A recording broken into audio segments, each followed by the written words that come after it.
Happy Monday. Today's target is to be able to use the following vocab terms. We're going to be starting a new unit today on chemical reactions and balancing equations. One thing that I do want to let you know is the information that you guys learned in last unit, you need to retain that information, because what we're going to do is we're going to take things that we talked about in our moles unit and combine that into our chemical reactions unit that we're starting today. So after this unit, we'll take these two past units and combine them together into kind of one of the fundamental pillars of science called stoichiometry. Okay, but let's backtrack a little bit. First things first, we need to learn about chemical reactions, and we need to learn about the vocabulary of chemical reactions. And that's what today is all about. Let's get started. So this represents water. It represents dihydrogen monoxide.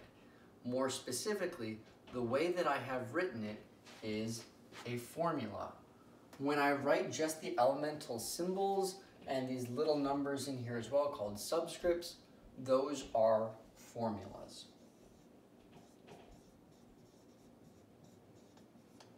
By the way, this is just your friendly Monday reminder that anything that I write on the whiteboard, you should write down in your notes. Okay, so water, or H2O, is a formula. So what about our second one?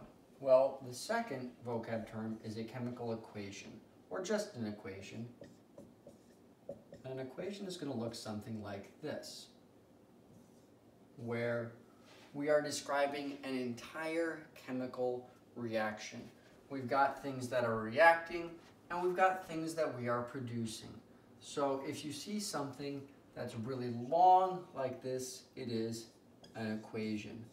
These are two words that people tend to mix up a lot. Just remember, formulas are one compound, and equations, it's the whole chemical reaction. It's describing the entire process. Cool. Okay, we've got a couple other vocab terms to talk about. So what are subscripts?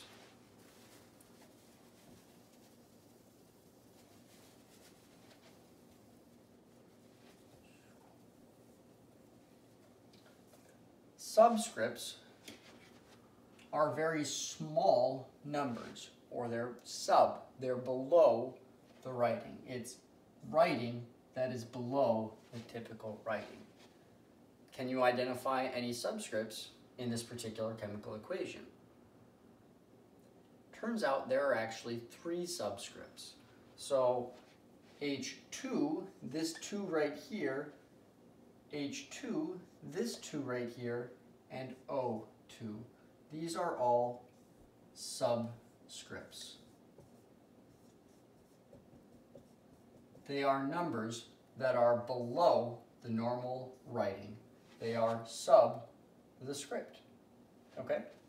So what about coefficients? Well, if subscripts are the little numbers, coefficients are the big numbers.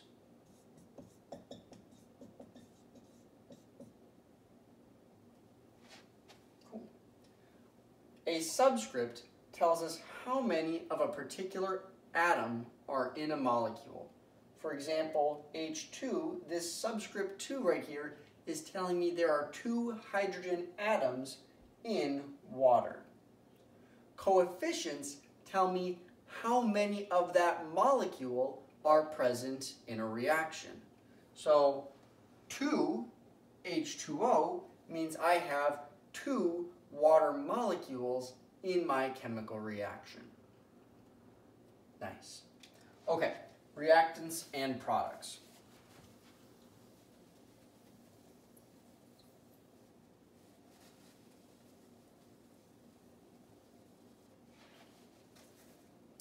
So reactants are things that react. Reactants are always going to be on the right side of the equation. And in this particular problem, we only have one molecule that is reacting, and that is water. if you're ever not sure what's reacting and what's not, there are a couple of clues. First things first, if it's on the right side, or sorry, I keep saying right, I apologize. If it's on the left side, my bad. If it's on the left side, it's a reactant, okay? If it's on the left side, it's a reactant. And if it's on the right side, it is a product, okay? My apologies about that. Yeah, products are things that we produce in a chemical reactions. And reactants are things that, well, react. Things that either come together or break down. They react with themselves to produce products. Okay, two other little vocab terms that we need to talk about in these chemical equations. So we've got this handy dandy little arrow right here. And this arrow is known as a yield symbol. Yield basically means to produce. Okay. So H2O is producing 2 hydrogen molecules and 1 oxygen molecule. Okay. That's what the arrow means. It's creating, it's producing something. Water is reacting with itself to form hydrogen gas and oxygen gas. Okay. The last thing that we know is this little plus sign right here. You guys have seen that a lot. That just means an addition sign. So we're not only creating hydrogen, we are also creating oxygen. These are 2 separate molecules that are both being created. Cool. Nice. Those are our vocab terms. Let's take a little bit of time and do some practice problems together to make sure that you guys hit today's target and can use these vocab terms. Okay, so here's a practice problem, and we're going to identify our vocab terms in this particular practice problem. My first question for you is, how many formulas are in this particular problem? If we remember what a formula is just one type of a molecule. So CaCl2 is a formula, Al2O3 is a formula, CaO is a formula, and AlCl3 is a formula. Okay, cool. So how many equations do we have in this particular problem? We actually only have one equation. This entire thing is a chemical equation. Remember, a chemical equation describes an entire reaction. Things are reacting together and things are being produced. And that's all described in this chemical equation. Nice. How many subscripts are in this problem?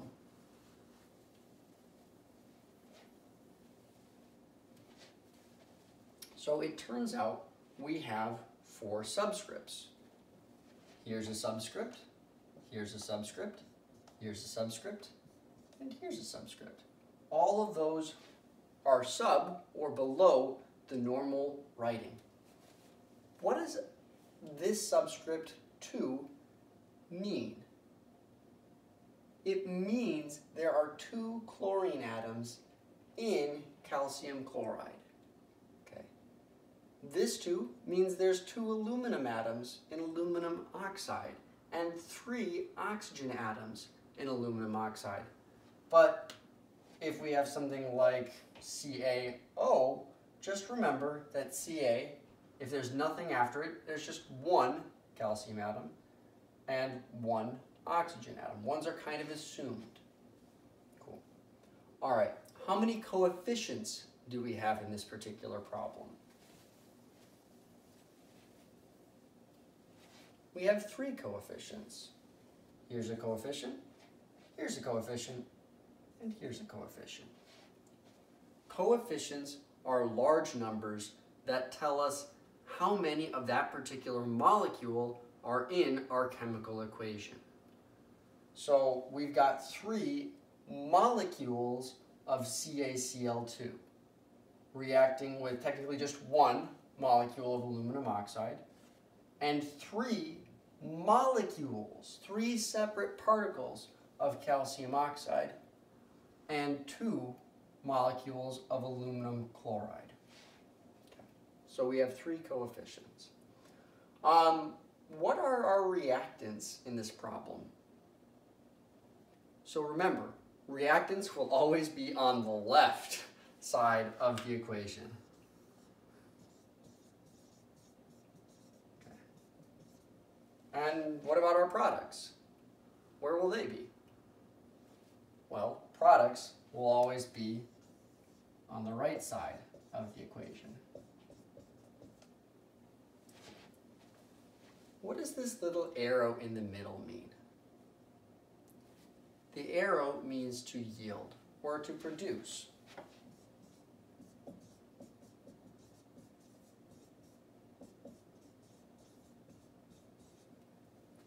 Cool. And then what's so significant about these positive plus signs? The plus signs just mean in addition to, right? They're addition symbols. And they're telling us that calcium oxide is a separate molecule from aluminum chloride. These two things are completely different. They are both created. It's kind of like if I was to, eat some food and drink. So like if I'm eating food and I'm also eating drinking a beverage, well, I'm going to produce poop and pee, right? I mean, it's a kind of funny example, but we're creating 2 separate things. We're starting with 2 separate things. That's kind of what that plus sign means. They are different molecules, different substances that are reacting together, and different substances that are being produced together. Cool. That concludes the vocab in this video. I'm also going to post a helpful vocab link on the Google Classroom page, so please check that link out and practice our vocabulary. You got to know the language of science in order to do science. All right. See you next time, folks. Bye.